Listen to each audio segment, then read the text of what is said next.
सुनता तो काफी चीजें हमको समझ में नहीं आती थी।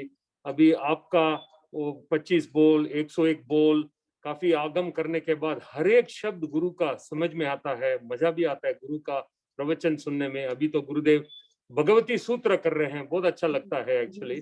काफी चीजें जो आपने बताई उसमें भी वापस रिपीट हो रहा है, तो और भी हमें प्रसन्न होता है सुनकर एक्चुअली। और आज समनी जी आपको कृतज्ञ उसमें ये अपॉर्चुनिटी देने के लिए। ये चैप्टर नंबर 6 है, समवायन का सूत्र का षटक षट स्थानक। इसमें 6 वस्तु की जानकारी दी गई है। कल हमने 5 वस्तु की जानकारी सुनी थी, आज 6 वस्तु का जानकारी का रिवीजन करने वाला हूँ। 6 लेसावो पन्नतावो तंजहा। लेशिया, लेशिया का मतलब है लेशिया आत्मा का परिणाम है। इसमें 3 अशुभ लेशिया है, कृष्ण नील कपोट। अगर जीव को अशुभ लेशिया में मृत्यु हो गई तो अवश्य वे दुर्गति में जाएंगे। इसीलिए लेशिया को शुभ लेशिया में रहना चाहिए, जितना हो सके भाव को शुद्ध रखना चाहिए। इसीलिए 3 लेशिया शुभ है, तेजो, पद्म और शुक्ल। अगर मोक्ष जाना तो हमको जरूर शुक्ल लेशिया में जाने के बाद ही केवल ज्ञान की प्राप्ति होगी, फिर मोक्ष का टिकट वहां से कंफर्म हो जाता है। इसीलिए 18 पाप कम कीजिए, शुभ लेशिया में रहिए एज मच एज पॉसिबल। और लेशिया के बारे में ज्यादा पढ़ना है तो प्रज्ञापना सूत्र में भी मिलता है, उत्तराध्यान सूत्र में भी मिलता है, चैप्टर 34 स्वामी जी ने बताया। दूसरा बात, एक तो हो गया 6 लेसावो पन्नतावो तंजहा। दूसरा है 6 जीवनी काय पन्नता हो तंजहा। जीव 6 टाइप्स होती है, 6 टाइप्स होती है। उसमें 5 स्थावर है, मतलब मुंह मंडई होती है। एक को त्रस में कैटेगरी में डाला गया है। ये 5 स्थावर जीव कौन से हैं? पृथ्वी काय, अप काय, तेजस काय, वायु काय, वनस्पति काय। इसमें क्या होती है? एक इंद्रिय जीव है ये। हमारे daily day to day life में इनकी हिंसा ज्यादा होती है। पानी यूज करते हैं, गैस यूज करते हैं, सब्जी सुधारते हैं। इसलिए हमको बार बार विवेक से काम लेना है। ये जरूरी है, नेसेसरी है या अननेसेसरी है। अगर अननेसेसरी है तो उसको अवॉइड कीजिए, नेसेसरी है तो करना पड़ रहा है करके कर लीजिए, ताकि आपको पाप या दोष कम लगे। और त्रसकाई का जीव होता है 2 से 5 इंद्रिय तक। त्रसकाई कैटेगरी में आता है। उसमें 5 इंद्रिय में त्रियंश भी आता है, मनुष्य आता है, देवगति आती है, नारकी आता है। सभी 5 इंद्रिय कैटेगरी में आ जाता है। दूसरा है 6 जीवनी काय पन्नता हो तंजहा। तीसरा है, ये मेरा फेवरेट है, निर्जरा के बारे में बताइए। चवी है बाहिरे तवो कम में पन्नते।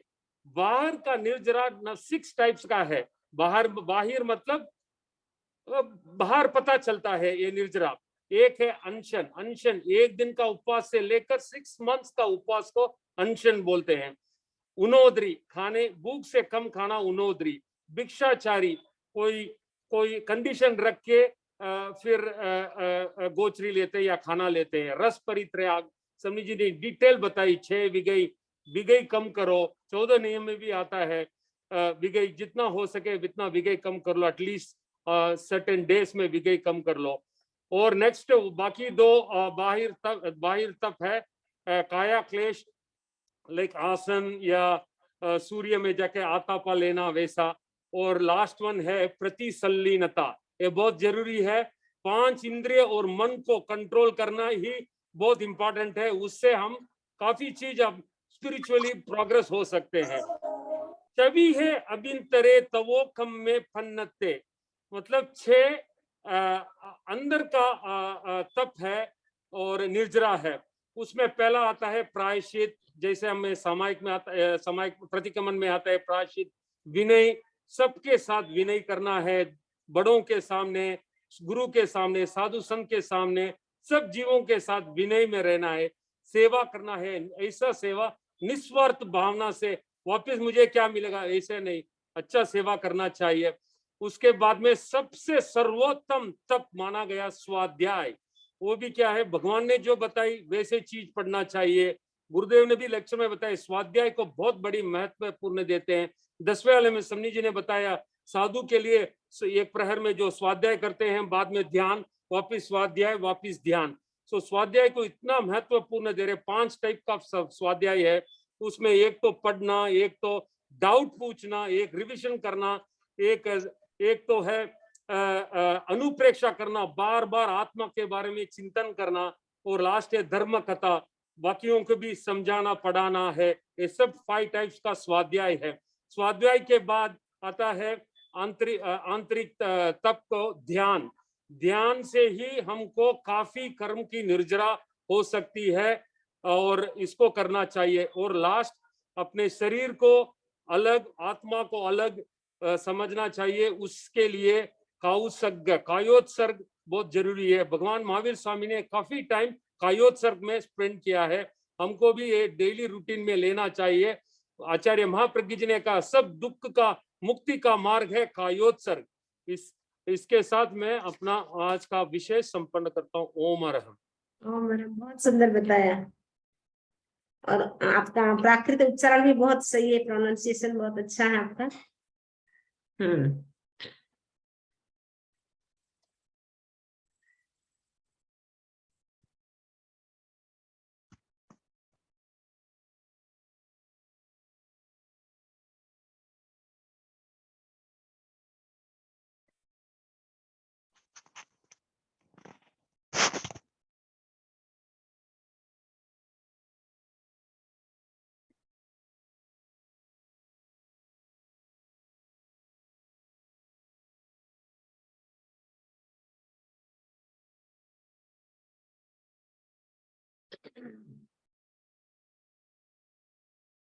आराध्य देव की चरण में वंदन। आदरणीय समनी जी, उपस्थित भाइयों तथा बहनों, समवाय सूत्र का हमारा वाचन चल रहा है। कल हमने 6 स्थानक में 6 चीजों की चर्चा की थी, तो पूर्ण रूप से हमारी चर्चा नहीं हो पाई थी, तो कुछ चीजों की हमने चर्चा की थी, जैसा कि अभी सुनील भाई ने रिवाइज किया, तो वापस मुझे बताने की जरूरत नहीं। आज हम आगे की चर्चा करेंगे, जहां से हमने छोड़ा था वहां से। आज हम समुद्र घाट की चर्चा करेंगे। उसके अतिरिक्त जो अर्थावग्र है, व्यंजनावग्र है, उसकी भी हम चर्चा करेंगे। तो सबसे पहले समुद्र घाट की चर्चा इस समवाय सूत्र में बहुत सुंदर ढंग से बताई गई है, संक्षेप में। और समुद्र घाट की विस्तार से चर्चा प्रज्ञापना सूत्र का जो 36वां पद है, तो उसमें विस्तार से आपको अगर जानना हो समुद्र घाट के बारे में, तो वहां विस्तार से बताया गया है। तो सबसे पहले हम मूल पाठ का उच्चारण करते हैं। छाउमथिया समुगाया वनता। छ में शिक्ष, छाउमथ्य यानी छद्मस्थ के। एक तो वीतराग व्यक्ति होता है, एक छद्मस्थ होता है। हम लोग सभी छद्मस्थ हैं, और जिसके राग द्वेष खत्म हो गए, नष्ट हो गए, डिस्ट्रॉय हो गए, वो होते वीतराग। तो जब तक हम वीतराग नहीं होते तब तक हम छद्मस्थ कहलाते हैं। इसमें बताया गया छाउमथ्य यानी छद्मस्थ के समुघाया, समुद्घात, पलत्ता, प्रज्ञप्त बताए गए। कितने? छद्मस्थ के 6 समुद्घात होते हैं। केवली समुद्घात तो केवल ज्ञानी को ही होता है। शेष 6 समुद्घात छद्मस्थ के होता है, यानी संसार के सब प्राणी हम छद्मस्थ हैं। तो छद्मस्थ के 6 समुद्घात बताए गए हैं। कौन कौन से? तंजहा, वेणा समुद्घाये, कसाय समुद्घाये, मारणतीय समुद्घाये, व्यव्य समुद्घाये, ते समुद्घाये, आहार समुद्घाये, वेणा समुद्घाये। वेणा वेदना, न को न हो गया नोण सूत्र से, वेणा वेदना, वेदना समुद्घात। फिर कसाय समुद्घात, कसाय षटकोण वाला स था, मूर्धन्य, उसको दंत्य स हो गया, क्योंकि प्राकृत में दंत्य स होता है। एक सूत्र है ससो स, उस सूत्र से स को स हो जाता है। इन तीनों प्रकार के जो स होते हैं, तालव्य और मूर्धन्य, उसको हो जाता है दंत्य। तो कसाय समुद्घात। तीसरा है माणांतिक समुद्घात। चौथा है वेव्य वैक्रिय समुद्घात। पांचवा है यानी तेजस समुद्घात, छठा है आहार समुद्घात। अब प्रश्न है समुद्घात किसे कहते हैं? तो समुद्घात किसे कहते हैं? विशेष परिस्थिति में आत्म प्रदेश जब शरीर से बाहर निकलते हैं उसे समुद्घात कहा जाता है। नॉर्मली जिस जीव के नाम कर्म के उदय से जैसा शरीर मिलता है उसी में आत्म प्रदेश स्थित रहते हैं, लेकिन कभी कभी किसी कंडीशन में आत्म प्रदेश अल्प समय के लिए शरीर से बाहर निकलते हैं, उसको समुद्घात कहा जाता है। समुद्घात में 3 शब्द है, सम प्लस उद प्लस घात। समुद्घात हम संधि विच्छेद करेंगे तो क्या हो जाएगा? समुद्घात का सम फर्स्ट, फिर उद निकल जाएगा, उद प्लस घात। सम का मतलब होता है एक साथ, उद यानी उत्कृष्ट रूप से, और घात यानी घात होता है। एक साथ उत्कृष्ट रूप से कर्मों का घात यानी कर्मों का क्षय होता है, उसे समुद्घात कहा जाता है। तो सबसे पहला समुद्घात है वेदना समुद्घात। ये वेदना समुद्घात कब होता है? एक्सट्रीम जब पेन होता है बॉडी में, उस समय बॉडी से आत्म प्रदेश कुछ देर के लिए शरीर से बाहर निकलते हैं, वो होता है वेदना समुद्घात। और सबसे अधिक वेदना समुद्घात कौन करते हैं? नरक के जीव, क्योंकि उनको एक्सट्रीम लेवल का पेन होता है जिसके कारण उनकी वेदना समुद्घात बहुत अधिक होता है। सपोज यहाँ पर भी हम देखते हैं किसी को चोट लग गई, जब चोट लग जाती है तब एक्सट्रीम पेन होता है, उस समय बॉडी से क्या होता है? आत्म प्रदेश थोड़े समय के लिए बाहर निकलते हैं, उसके बाद उसको थोड़ा रिलीफ मिलता है कि अब थोड़ी वेदना मेरी कम हुई है। तो कभी कभी आप देखते हैं दरवाजा बंद करते करते अंगुली दरवाजे में आ जाती है, उसमें इतना पेन होता है, लेकिन बाद में आप क्या करते? ऐसे ऐसे हथेली को हिलाते हैं जिससे आपको रिलीफ मिलती है। आत्मा प्रदेश हमारे क्या है? वो बाहर निकलते हैं वेदना के समय, तो उससे फिर हमारे क्षय होता है कर्मों का, जिसके कारण हमें रिलीफ मिलती है। तो पहला समुद्घात है वेदना समुद्घात। दूसरा समुद्घात है कषाय समुद्घात। जब व्यक्ति तीव्र लेवल का यानी उत्कृष्ट कोटि का एक्सट्रीम लेवल पर कषाय करता है, यानी क्रोध मान माया लोभ, 4 कषाय जब एक्सट्रीम लेवल पर होते हैं तब व्यक्ति के शरीर से आत्म प्रदेश बाहर निकलते हैं। कषाय समुद्घात में भी क्या होता है?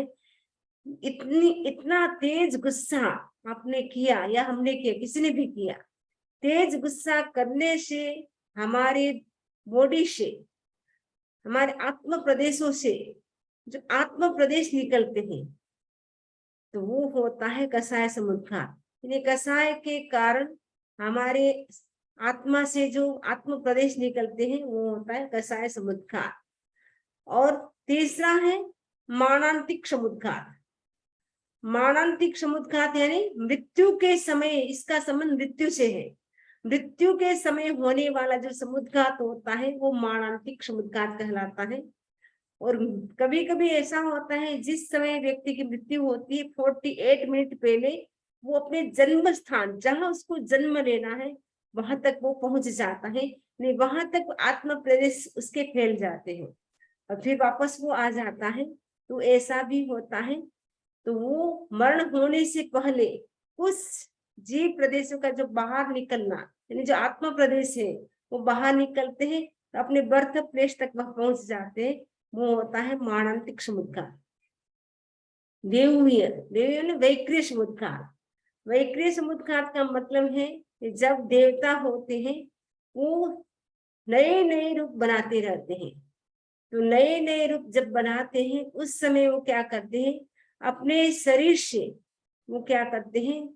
आत्म प्रदेशों को फैलाते हैं। उत्तर शरीर के निर्माण के समय वो क्या करते हैं?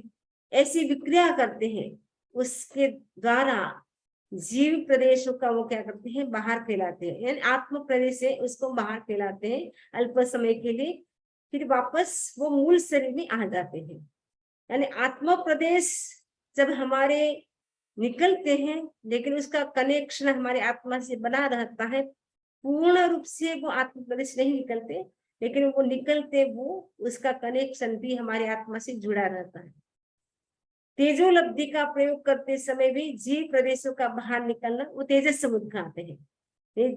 किसी व्यक्ति के पास तेजोलब्धि है, तो तेजोलब्धि का वो प्रयोग करता है, उस समय जब हमारे आत्म प्रदेश बाहर निकलते हैं, वो तेजस समुद्र कहते हैं। जैसे गौशाला था, इसलिए तेजोलब्धि प्राप्त करनी थी, भगवान महेश स्वामी से पूरी विधि सीख ली थी। विधि सीखने के बाद तेजोलेशा उसने प्राप्त कर ली, तेजोलब्धि प्राप्त कर ली। फिर उसने जब तेजोलब्धि का वो प्रयोग करता, तब आत्म प्रदेश बाहर निकलता, ऐसा होता है।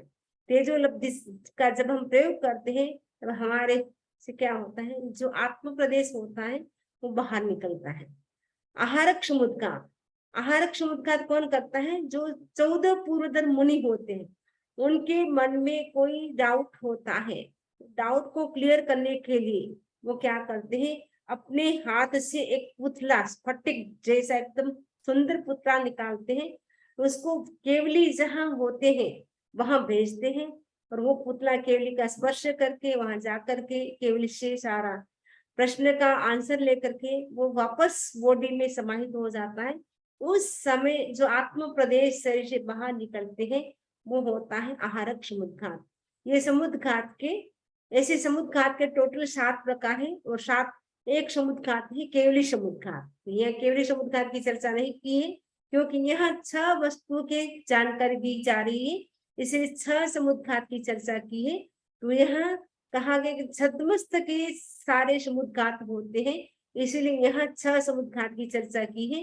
वो केवली समुद्घात की चर्चा नहीं की है, क्योंकि वो केवलियों के ही होता है, और सारे केवलियों को समुद्घात हो जरूर नहीं।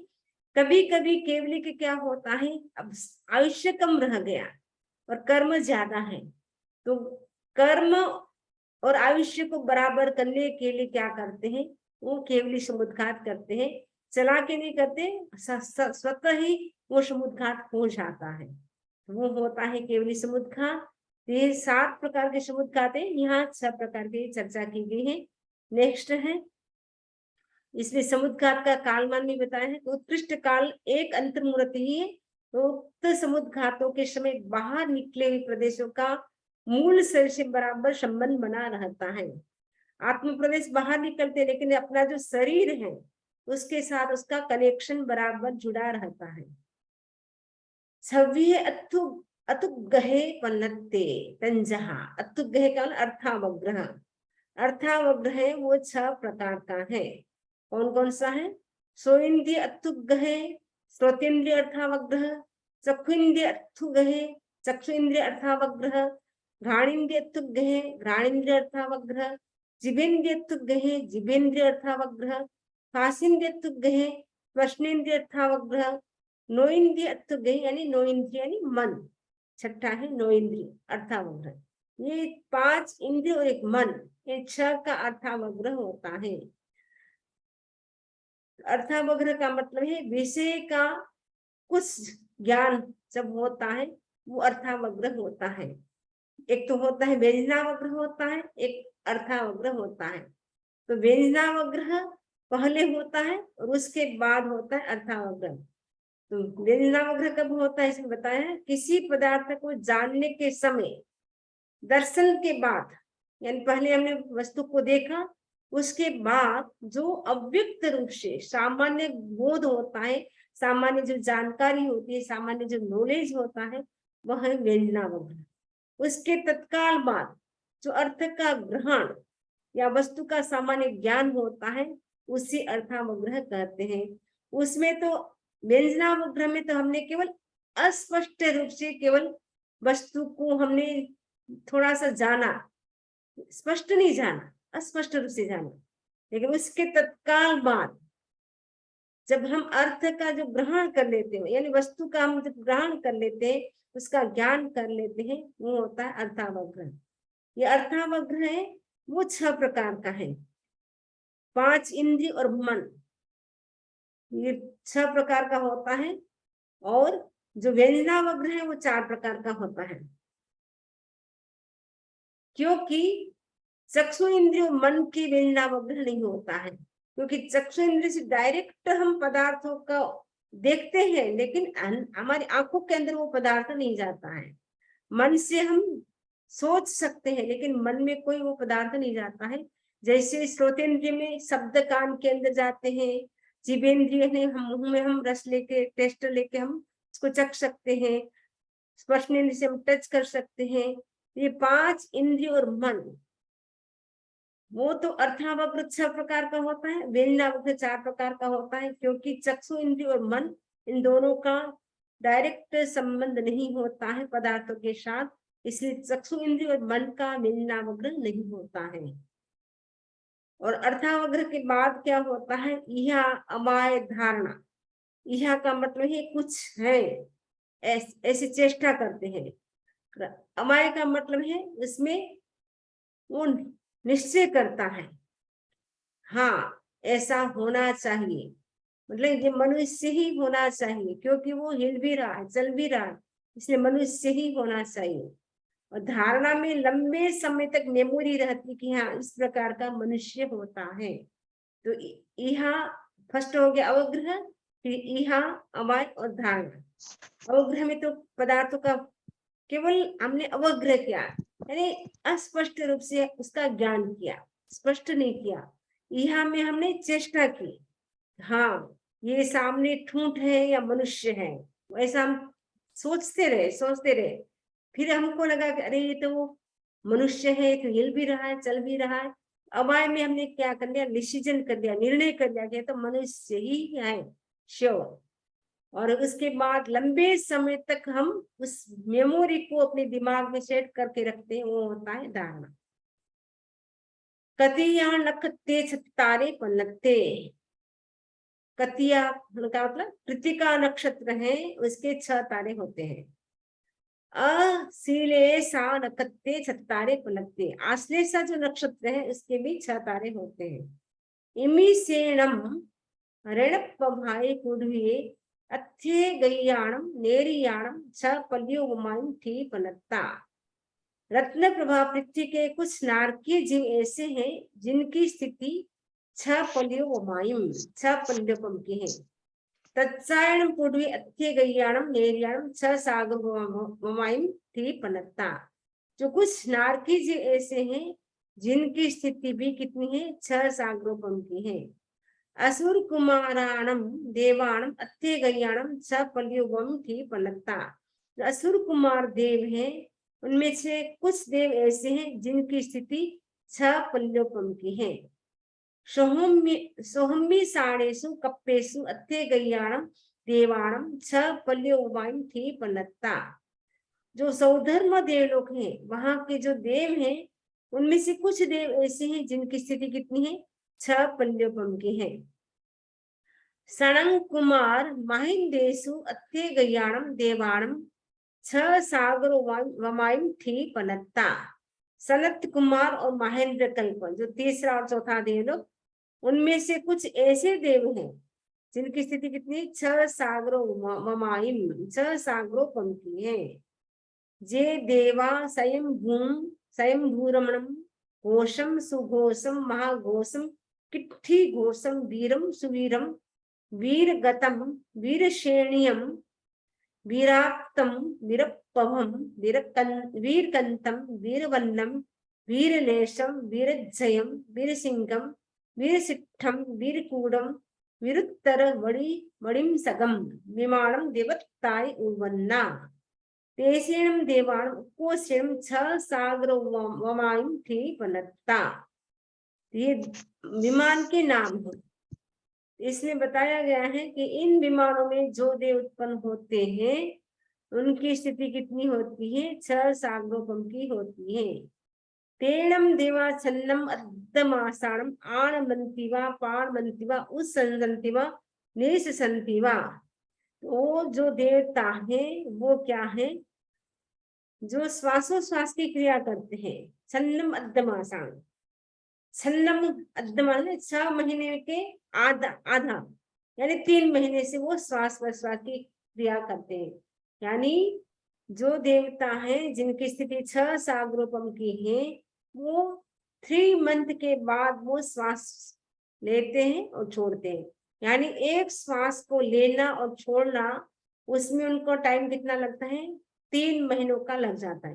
यानी 3 मंथ्स उनको एक श्वास प्रश्वास में लगता है। इतना लॉन्ग ब्रेथ वो लेते हैं। आड़मनतीवा प्राण श्वास लेते हैं, प्राण लेते हैं, उत्संसन उच्छ्वास लेते हैं, निसंसन निश्वास छोड़ते हैं। यानी श्वास को लेना और छोड़ना, उसको बोलते हैं उच्छ्वास निश्वास। तेषिणं देवानां चैव वास सहस्यम आहारत्थे समुपज्जे। वो जिन देवताओं की स्थिति 6 सागरोपम की है, वो देवता उनको भोजन की इच्छा कब होती है? 6000 वर्षों के बाद। 6000 वर्षों के बाद उनको भोजन करने की इच्छा होती है। एक सागरोपम वाले थे देव, उनको 1000 वर्ष के बाद, 2 सागरोपम वाले के 2000 वर्ष बाद, 3 सागरोपम की स्थिति वाले देव थे, उनको 3000 वर्ष बाद, 4000 की स्थिति वाले को 4000 वर्ष बाद, 4 सागरोपम की स्थिति वाले को, 5 सागरोपम की स्थिति थी, उनको 5000 वर्ष के बाद, और यहाँ 6 की संख्या बताई है। तो 6 सागरोपम की जिनकी स्थिति है, जिन देवों की, वो देव 6000 वर्ष के बाद उनको भोजन करने की इच्छा होती है, तब तक वो कुछ भी नहीं भोजन करते हैं। इतना लंबा समय तक वो खाते नहीं, फिर भी वो तपस्वी नहीं कहे जाते। क्यों? क्योंकि वो त्याग नहीं कर सकते हैं। इवन वो नौकाशी छोटा सा तप, वो भी उतना सा भी प्रत्याख्यान वो नहीं कर सकते। अदरवाइज तो देवता हाईएस्ट लेवल के तपस्वी हो जाते, क्योंकि हजारों हजारों वर्ष तक वो खाते भी नहीं। तो हम तो दिन में कितनी बार खाते हैं? 5वें आरे के जीव सबसे ज्यादा उनको भूख लगती है, बार बार वो खाता रहता, 2-3 घंटा होता, वापस भूख लग जाती है। जो पहला आ रहा था, उस समय तो इतनी सी दाल, जो तुवेर की दाल होती, उतना सा दाना खाते थे, 3 दिन तक उनको तृप्ति रहती थी, यानी 3 दिन तक उनको भूख नहीं लगती थी। फिर जब दूसरा आ रहा आया, तब वो बेर की गुठली होती, उतना खाते और 2 दिन तक भूख नहीं लगती थी। जब तीसरा आ रहा है, तब वो आंवला जो होता है, आंवले की गुठली, उतना सा वो भोजन करते थे, 1 दिन के बाद उनको भूख लगती थी। और चौथे आरे में रोज भूख लगती थी, और 5वें आरे में तो कितनी बार हमें भूख लगती है, आप हम स्वयं सोच सकते हैं, देखते ही कि हम कितनी बार खाते हैं। तो कहने का मतलब है, अब अवसर पिणी काल है, इसलिए सब चीजों का ह्रास हो रहा है। तो 5वें आरे के जीव कितनी बार खाते हैं? उस स्थिति में भी कितने लोग ऐसे हैं जो तपस्या करते हैं, मांसकमण करते हैं, उपवास करते हैं, वर्षी तप करते हैं। तो कितने ऐसे भी जीव होते हैं जो कंट्रोल रख सकते हैं। तो देवता जिनकी जितनी आवश्यक होती है लंबी, उतना ही वो लेट भोजन करते हैं। कितने भव्य सिद्धिक जीव ऐसे हैं जो 6 भव ग्रहण करके सिद्ध होंगे। तो एक की संख्या में, तो 1 भव के बाद वो मोक्ष जाने वाले थे, 1 भव अवतारी हो गए, फिर 2 भव के बाद, फिर 3 भव के बाद, फिर 4 भव के बाद, और 5 भव के बाद। और इसमें बताया कि 6 भव के बाद, 6 भव ग्रहण करेंगे, उसके बाद वो सिद्ध होंगे, बुद्ध होंगे, कर्मों से मुक्त होंगे, परम निर्वाण को प्राप्त होंगे और सब दुखों का अंत करेंगे। इस प्रकार हमारा 6ठा स्थान भी कंप्लीट हो गया है। अब 7वां स्थान, तो सप्त स्थानक समवाय, सप्त भय ठाणा पनत्ता तंजहा, इहलोक भय, परलोक भयम, आदान भय, अकम्मह भय, आजीव भय, मरण भय, असिलोक भय, सत्य सम। तो ये है 7 प्रकार के भय हैं। तो 7 प्रकार के भय, भय का मतलब डर, जिसको कई लोग होते हैं उनको बहुत ज्यादा डर लगता है। तो जिनको ज्यादा डर लगता है उनके लिए एक मंत्र है, नमो अभय दयानम। नमो अभय दयानम, ये मंत्र की माला करें तो आपका डर कम हो सकता है। तो इसमें समवाय सूत्र में भगवान महर्षि 7 प्रकार के भयों की चर्चा करते हैं। वो कौन से भय हैं? इहलोक भय, इस लोक में भय, इस लोक में किसका भय होता है? मनुष्य को मनुष्य से होने वाला भय, वो होता है इहलोक भय। दूसरा है परलोक भय। परलोक भय का मतलब होता है मनुष्य को पशु से होने वाला भय, विजातीय जीवों से होने वाले भय को परलोक भय कहते हैं, और सजातीय जीवों से होने वाले भय को इहलोक भय कहते हैं। और तीसरा है आदान भय, आदान भय का मतलब है उपार्जित धन की सुरक्षा का भय। जो हमने धन कमाया है, मनी जो हमने कमाई है, बैंक बैलेंस हमने बनाया है, वो सुरक्षित कैसे रहे, मन में यही चिंता रहती, कहीं चोरी ना हो जाए, कहीं ऐसा ना हो जाए, क्योंकि आजकल चोरियां भी बहुत बढ़ रही है। अभी हम न्यू जर्सी गए थे, वहां भी किसी की जो ज्वेलरी की दुकान थी पूरी की पूरी खाली करके चले गए। तो चोरी का भी डर रहता है। तो उपार्जित जो धन है, हमने जो कमाया है बिजनेस के माध्यम से, तो उसको हमने इतना कमा लिया, इतना बैंक बैलेंस बना लिया, लेकिन उसको कैसे हम सेफ रख सकते हैं, उसका निरंतर हमें क्या है, मन में टेंशन रहता है, भय रहता है। वो आदान भय हो गया। बिना किसी बाह्य निमित्त के अपने ही मानसिक विकल्प से होने वाले भय को अकस्मात भय कहते हैं। कोई टेंशन नहीं है, लेकिन अचानक कोई ऐसी घटना घटित हो जाती है, अचानक किसी व्यक्ति की मृत्यु हो गई, प्रिय व्यक्ति की, अचानक बिजनेस में घाटा लग गया, अचानक शरीर में कोई बीमारी आ गई, तो अचानक जो होता है वो उससे भी डर लगता है, अचानक पता नहीं कब क्या हो जाए। तो अकस्मात यानी इमीडिएटली, अचानक, जिसको मतलब कोई पहले कुछ भी बताया नहीं था, कुछ पता नहीं था, लेकिन अचानक ही ऐसा ऐसी घटना हो जाती है जिससे व्यक्ति को भय बना रहता है। जीविका संबंधी भय को आजीव भय कहते हैं। जीविका का मतलब बिजनेस के लिए, बिजनेस कैसे हम किसी की जॉब चली जाती है, किसी को जॉब की चिंता रहती है, हमारी जॉब कैसे सेफ रह सकती है, क्योंकि अमेरिका में कहा जाता है 3 जो डब्ल्यू होता है उसका कोई भरोसा नहीं। फर्स्ट डब्ल्यू है वाइफ, वाइफ का भी भरोसा नहीं। सेकेंड है वेदर, वेदर अभी इतना अच्छा है, इतनी धूप है और थोड़ी देर के बाद बारिश आने लग जाती है, तो वेदर का भी मतलब कोई भरोसा नहीं, कभी भी वेदर भी चेंज हो जाता है। और तीसरा है वेतन, यानी जॉब भी कभी भी बदल सकते हैं। आप टाइम पर नहीं गए, सही ढंग से काम नहीं किया, तो आपको कह देंगे कल से आपको नहीं आना। तो 3W इस यहाँ कहा जाता है, 3W का कोई भरोसा नहीं है।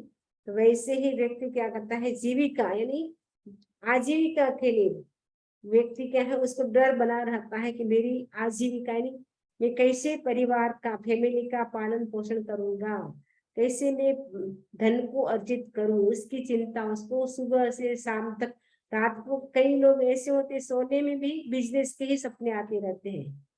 तो मरण के भय को मरण भय कहते हैं। व्यक्ति को मरने का भी बड़ा डर लगता है, क्योंकि अभी हमने देखा कोरोना काल में व्यक्ति सब डर रहे थे, सबको डर किसका था कि मृत्यु का था, मृत्यु ना आएगा, इसलिए सब क्या कर रहे थे, बूस्टर ले रहे थे, कुछ इंजेक्शन ले रहे थे। तो हम नहीं ले रहे थे, समझिए आप भी ले लो, सेफ हो जाओगे, सेफ हो जाओगे। तो मृत्यु का भी व्यक्ति को कितना डर रहता है। तो 7वां भय है मृत्यु का भय। और निंदा या अपकीर्ति का भी भय होता है, ये छठा हो गया। फिर निंदा या अपकीर्ति यानी अपयश का, मेरा अपयश न हो, मेरी कोई निंदा न करे, उसका व्यक्ति को हमेशा भय बना रहता है। ये 7 प्रकार के भय की चर्चा ये सम्मान सूत्र में भी है और ठाणिक सूत्र में भी सेम यही बातें वहां बताई गई है। तो नेक्स्ट समुद्घात की चर्चा भी हमने की, वहां पे 6 प्रकार के थे, यह 7 स्थान, इसलिए 7 प्रकार के समुद्घात की चर्चा बताई गई है। वही बात है, वेणा समुद्घाय, कषाय समुद्घाय, माणंतीय समुद्घाय, देवव्य समुद्घाय, तेज समुद्घाय, आहार समुद्घाय, केवली समुद्घाय। वहां केवली समुद्घात की चर्चा नहीं की थी, क्योंकि वहां छतमस्त के समुद्घात बताए गए, इसलिए 6 प्रकार के समुद्घात वहां बताए। टोटल समुद्घात मैंने बताया कि 7 समुद्घात हैं, क्योंकि भगवान ने 7 समुद्घात की चर्चा की है। तो वो विस्तार से मैंने बताया कि प्रज्ञापना सूत्र में पूरा डिटेल से वहां 7 प्रकार के समुद्घात की चर्चा की गई है। और समुद्घात के ऊपर मैंने लेक्चर भी ज्ञान गंगा में भी आज डाला है। तो क्योंकि जैन तत्व विद्या जब हम पढ़ते थे इस समय समुद्घात का लेक्चर भी हुआ था। जैन तत्व विद्या का जो दूसरा वर्ग है उसका 25वां वो समुद्घात के ऊपर है, तो लेक्चर भी मैंने डाला है, जिस किसी को सुनना हो सुन सकते हैं। ये 7 प्रकार के भय और 7 प्रकार के समुद्घात इनकी हमने चर्चा की। समणे भगवम महावीर सप्तरेणु उत्तम उच्चतेन उत्थान, श्रमण भगवान महावीर 7 रत्नी हाथ प्रमाण शरीर से ऊंचे थे। यानी भगवान महावीर की जो हाइट थी वो कितनी थी, 7 हाथ, यानी लगभग 10 फीट के होंगे। अपन जैसे 5 फुट के कोई होते हैं, कोई 5.5 फुट के होते हैं, कोई 6 फुट के होते हैं। भगवान महावीर की हाइट थी वो 7 फुट की थी, 7 हाथ की, यानी लगभग 10 फुट की होगी टोटल, फुट के हिसाब से कहें तो। भगवान ऋषभ की थी 500 धनुष की, भगवान आदित्यनाथ की थी 450 धनुष की, और भगवान महावीर की कम होते होते होते होते कितनी होगी, 7 हाथ की होगी। और हमारी तो कितनी, 3 हाथ की या 4 हाथ की, बहुत कम हो गई हमारी तो हाइट भी अभी कम हो रही है, क्योंकि जैसे जैसे अवसर पीढ़ी का समय बीत रहा है वैसे वैसे सब चीजों में ह्रास हो रहा है। कई लोग बोले कि अभी तो विकास हो रहा है, ह्रास कहाँ हो रहा है, अभी तो इंटरनेट बढ़ गया, अभी मोबाइल आ गया। आज से 50 साल पहले मोबाइल भी नहीं था, अब तो हर व्यक्ति के हाथ में मोबाइल है, चाहे भले गरीब है, वो काम करके वो अपना जीवन चला रहा है, लेकिन उसके हाथ में भी मोबाइल होगा। इंटरनेट के बिना चलता ही नहीं लोगों को। व्यक्ति उपवास कर सकता है लेकिन व्हाट्सएप मोबाइल नहीं छोड़ सकता है, ऐसी स्थिति भी हो गई है, इतना अटैच हो गया है मोबाइल के प्रति। तो कई लोग बोलते विकास हो रहा है, लेकिन विकास नहीं, ह्रास हो रहा है, क्योंकि आज से पहले, आज से हमारे खुद के देख लेते, हमारे दादा पिता में जितनी ताकत थी उतनी हमारी नहीं है, हमारे में जितनी ताकत है आने वाली पीढ़ी में ताकत नहीं है। मेमोरी भी धीरे धीरे काल के प्रभाव से मेमोरी भी कम होती जा रही है। पहले भगवान महावीर के टाइम एक व्यक्ति सुनता, एक बार सुनते याद हो जाता था, बुक उनके पास नहीं थी, फिर भी वो मेमोरी एक से सुन करके दूसरा याद करता, दूसरे सुनकर तीसरा याद करता, बिना बुक इतना उनको ज्ञान था, 14 गुरु का ज्ञान था, 11 अंगों का ज्ञान था। आज हमें तो वो देख देख के पढ़ना भी मुश्किल हो रहा है। और आज हमने पढ़ा, आज सुना, 2 दिन के बाद पूछेंगे पता नहीं कि क्या पढ़ा था, भूल जाते हैं, क्योंकि हमारी मेमोरी भी कम होती जा रही, शक्ति भी कम होती जा रही है, सब चीजों में ह्रास होता जा रहा है। बाहरी जो भौतिक थोड़ा विकास आपको दिखाई दे रहा है, लेकिन उस समय के टेक्नोलॉजी अलग थे, आज के अलग है। उस समय भी विकास ज्यादा था, अभी वो विकास नहीं है। यह जम्बू दिवे दिवे सप्त वास हर बव्या पन्नता, चूल हिमवंते महाहिमवंते नीसडे नीलवंते रुक्पी सिहिरी स्वंदरे। इस जम्बू द्वीप नामक द्वीप में, दिव्य यानी द्वीप में, सत्य यानी 7, वास हर, वास हर का वर्षधर, ध कहाँ हो गया, खगदवाम, वर्षधर, पब्ब यानी पर्वत, पन्नता यानी कहे गए हैं। जैसे चूल हिमवंते, चूल हिमवंत, और महाहिमवंत यानी महाहिमवंत, निषद यानी निषद, और नीलवंत यानी नीलवंत, रुपी यानी रुक्मी, सिहरी यानी सिखरी, और मंदिर यानी मंदिर, सुमेरु पर्वत। ये 7 पर्वत बताए गए हैं इस जम्बू द्वीप में। इस जम्बू द्वीप नामक द्वीप में 7 क्षेत्र कहे गए। यह जम्बू दिवे दिवे सप्तवासा पन्नता, 7 वास यानी 7 क्षेत्र बताए गए। कौन कौन से? भरहे, भरत क्षेत्र, अभी अपन जिस क्षेत्र में जी रहे उस क्षेत्र का नाम क्या? भरत क्षेत्र। और हेमवत क्षेत्र, हरिवास, महाविदे, रम्य यानी रम्यक, ऐरण्यवत और एरवत। ये 7 क्षेत्र हैं। तो 7 क्षेत्र में से अपन है भरत क्षेत्र में। महाविदय क्षेत्र का नाम भी आपने सुना है, ऐरावत क्षेत्र का भी नाम सुना। ये तो तीनों क्या है? कर्म भूमि है, भरत, ऐरवत और महाविदय। भरत क्षेत्र और ऐरवत क्षेत्र में समय परिवर्तन होता रहता है, काल चेंज होता रहता है, टाइम चेंज होता रहता है। महाविदय क्षेत्र में टाइम चेंज नहीं होता है, वहां हमेशा चौथा आरा ही रहता है, फोर्थ एरा ही रहता है वहां पे।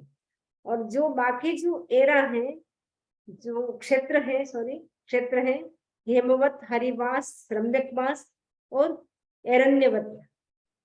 तो वो क्या है, वहां पे कहीं पहले आर्य जैसा समय है, कहीं दूसरे आर्य जैसा समय है, कहीं तीसरे आर्य जैसा समय है।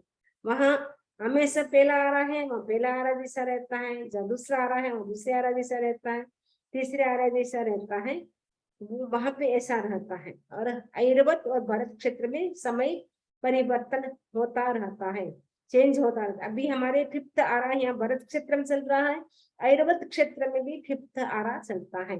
वहां पर भी इसके बाद छठा आरा आएगा, फिर पहला आरा आएगा, फिर दूसरा आरा आएगा, फिर तीसरा, फिर चौथे आरे में तीर्थंकर यहाँ पे होते हैं, वैसे वहां पर भी चौथे आरे में 23 तीर्थंकर होते हैं और एक तीर्थंकर तीसरे आरे में होते हैं। तो वो सब जैसे यहाँ होता है सेम वैसे ही वहां होते हैं। हर अवसर्पिणी काल में उत्तरपिणी काल में 24 तीर्थंकर यहाँ होते हैं भरत में, वैसे ही ऐरावत क्षेत्र में भी होते हैं। यहाँ 12 चक्रवर्ती होते हैं, 9 बलदेव, 9 वासुदेव, 9 प्रतिवासुदेव, वैसे ही वहां पर भी ऐसा ही होता है हर अवसर्पिणी काल में, हर उत्सर्पिणी काल में। और महाविद्य क्षेत्र एक ऐसा है जहां से निरंतर जीव मोक्ष जा रहे हैं। ऐरावत क्षेत्र भरत क्षेत्र में तो जब चौथा आरा होता है तब मोक्ष जाते हैं जी, फिर 5वें आरे में क्लोज हो जाते हैं गेट, छठे आरे में कोई जाता नहीं है, और पहले आरे में भी नहीं, दूसरे आरे में भी नहीं, तीसरे आरे में लास्ट में भगवान जन्मते हैं। वो जैसे भगवान ऋषभ तीसरे आरे के एंड में जन्मे थे, और तीसरे आरे में एक ऋषभ भगवान ही मोक्ष गए, बाकी सब चौथे आरे में ही 23 तीर्थंकर हुए और चौथे आरे में ही मोक्ष गए। चौथे आरे का जन्म हुआ 5वें आरे में मोक्ष जा सकता है, लेकिन 5वां आरे में जन्मा हुआ 5वें आरे में मोक्ष नहीं जा सकता है। फॉर एग्जाम्पल जम्बू कुमार, वो चौथे आरे में जन्मे थे, लेकिन उनका मोक्ष कौन से आरे में? 5वें आरे में। 5वां आरा जब लगभग 50 वर्ष बीत गया था तब उनका मोक्ष होता है। तो आपको ये 7 क्षेत्र समझ में आ गए, 7 पर्वत समझ में आ गए, और भगवान महावीर की जो हाइट थी वो 7 हाथ की थी, वो समझ में आ गए। क्षीण मोहेणम भगवया मोहनी जाओ सत्य कम पकड़ियो वे। 12 गुण स्थानवर्ती क्षीण मोह वीतराग मोहने कर्म को छोड़कर से 7 कर्मों का वेदन करते हैं। 12 गुण स्थानवर्ती मैंने 12 गुण स्थान का नाम है क्षीण मोह गुण स्थान। तो क्षीण मोह गुण स्थान यानी जिसमें जीव वीतराग बन जाता है, यानी राग द्वेष छोड़ समाप्त हो जाते हैं उनके, उस समय वो मोहनीय कर्म उनका क्षय हो जाता है, वो 7 कर्मों का अनुभव करता है उस समय, क्योंकि 12वें गुण स्थान में मोहनीय कर्म ही नष्ट होता है। मोहनीय कर्म नष्ट होते ही 13वें गुण स्थान में आते ही केवल ज्ञान की प्राप्ति हो जाती है। तो इसीलिए 12वें गुण स्थान वर्ती जीव है वो 7 कर्मों का अनुभव करता है, वेदन करता है, अनुभव करता है। महानक्षत्रे 7 तारे पनपते, जब महानक्षत्र उसके 7 तारे हैं, कति आया 7 नक्षत्रा दारिया पनपता, महा या 7 नक्षत्रा दाहिन दारिया पनपता, अणुराहा या 7 नक्षत्रा अवदारिया पनपता, धनी ठाया 7 नक्षत्रा उत्तर दारिया। तो मघा नक्षत्र है उसके 7 तारा है, कृतिका के भी, और पाठांतर के अनुसार अभिजित आदि 7 नक्षत्र पूर्व दिशा की ओर द्वार वाले कहे गए हैं। मघा आदि 7 नक्षत्र दक्षिण दिशा की ओर द्वार वाले कहे गए हैं। अनुराधा आदि 7 नक्षत्र पश्चिम दिशा की ओर द्वार वाले कहे गए हैं। घनिष्ठ आदि 7 नक्षत्र उत्तर दिशा की ओर द्वार वाले कहे गए हैं। ये कौन से उनके द्वार है, कौन सी दिशा में, नॉर्थ में है, ईस्ट में है, कि साउथ में, कि वेस्ट में, वो 7 जो नक्षत्र है उनका बताया है। और इमी सेनम ऋण पभाई कुड्भी अथे गयाणम नेरियाणम सप्तपलियोम थी पनत्ता, ये सब लास्ट में ये आता है कि कुछ जो रत्न प्रभा के जीव होते हैं, नारकी जी, उनकी 7 पल्योपम की स्थिति है, और कुछ की 7 सागरूपम की स्थिति है, और कुछ देव ऐसे हैं जो असुर कुमार आदि उनकी 7 पल्योपम की स्थिति है। सौधर्म कल्प में कुछ देव ऐसे हैं जिनकी 7 पल्योपम की स्थिति है। सनत कुमार, उनकी जो सनत कुमार जो देवलोक हैं, वहां के जो देव हैं उनकी स्थिति उत्कृष्ट रूप से 7 सागरों में 7 सागरों की है। महेंद्र कप्पे देवाणु, जो महेंद्र कल्प देव हैं, वहां के देवों की उत्कृष्ट स्थिति कुछ अधिक 7 सागरों से कुछ अधिक बताई गई है। और जो ब्रह्मलोय, जो 5वां देवलोक है ब्रह्मलोक, वहां के जो देव हैं उनके कुछ देवों की स्थिति 7 सागरूपम से कुछ अधिक है। और जे देवा समम समपभ में सारे विमान के नाम है, महापभम पभाषम भासुर में सारे विमान के नाम है, कि जो इन विमानों में जो देव उत्पन्न होते हैं उनकी भी स्थिति 7 सागरूपम की होती है। और वो 7 सागरूपम की स्थिति होती है, वो देव क्या है, 7 पक्षों से यानी 3.5 महीनों से वो श्वास प्रश्वास की क्रिया करते हैं। उनको 7,000 वर्षों के बाद खाने की इच्छा होती है। तो कितने भव्य जी ऐसे हैं जो 7 भव ग्रहण करके सिद्ध होंगे, बुद्ध होंगे, कर्मों से मुक्त होंगे और परम निर्वाण को प्राप्त होंगे और सब दुखों का अंत करेंगे। इस प्रकार हमारा 7वां स्थान भी आज कंप्लीट हो गया है। तो समवाय सूत्र के 100 चैप्टर हैं, उसमें से 7 चैप्टर हमारे कंप्लीट हो गए हैं। अब इससे संबंधित किसी को कोई प्रश्न हो तो पूछ सकते हैं। इसी आशा के साथ ओम अरहम ओम अरहम।